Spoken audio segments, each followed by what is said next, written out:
আসসালামু আলাইকুম। পত্রিকার প্রধান প্রধান শিরোনাম সহ সংবাদে স্বাগতম। যথারীতি আমি মামুন চৌধুরী আছি আপনাদের সাথে। সর্বপ্রথম ইত্তেফাক মেইনটেনিং করছে ব্যানার টানানো নিয়ে চট্টগ্রামে যুব দলের দুই পক্ষের সংঘর্ষ, যুবক নিহত। এরপর প্রথম আলোর মেইন হেডিং, চট্টগ্রামে গভীর রাতে যুব দলের দুই পক্ষের গোলাগুলি, ছাত্র দল কর্মী নিহত। নেক্সট যুগান্তরের মেইন হেডিং, মানবতা বিরোধী অপরাধের পৃথক মামলা, ইনু আরিফের অভিযোগ গঠনে আসামি পক্ষের শুনানি আজ। এরপর জনকণ্ঠের মেইন হেডিং, বাতিলের বিরুদ্ধে আপিলের শুনানি আজ, রাজনীতির মারপ্যাচে তত্ত্বাবধায়ক সরকার। নেক্সট ইনক্লাবের মেইন হেডিং, নির্বাচন পেছানোর কৌশল ব্যর্থ।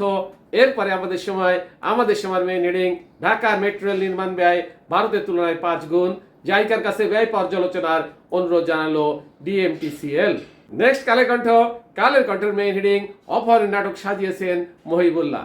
এরপর জয় দিনের মেইন হেডিং, বিএনপির প্রার্থী তারেক রহমানের ফোনে গ্রিন সিগন্যাল পেলেন যারা। নেক্সট মানবজমিনের মেইন হেডিং, দেশটা যাচ্ছে কোথায়, অবরুদ্ধ ট্রেনে পাথর ছুঁড়ে ন্যাক্কারজনক হামলা, আহত 20। এরপরে সমকালের মেইন হেডিং, জুলাই জাতীয় সনদ সংসদ পাশ না করলে সংস্কার হবে স্বয়ংক্রিয়ভাবে। নেক্সট বিবিসি নিউজের মেইন হেডিং, 71-এ বিতর্কিত ভূমিকার জন্য গোলাম আজম, নিজামী সহ জামায়াত নেতারা ক্ষমা চেয়েছেন কি। এতক্ষণ শুনলেন পত্রিকাগুলোর প্রধান প্রধান শিরোনাম, এবারে বিস্তারিত।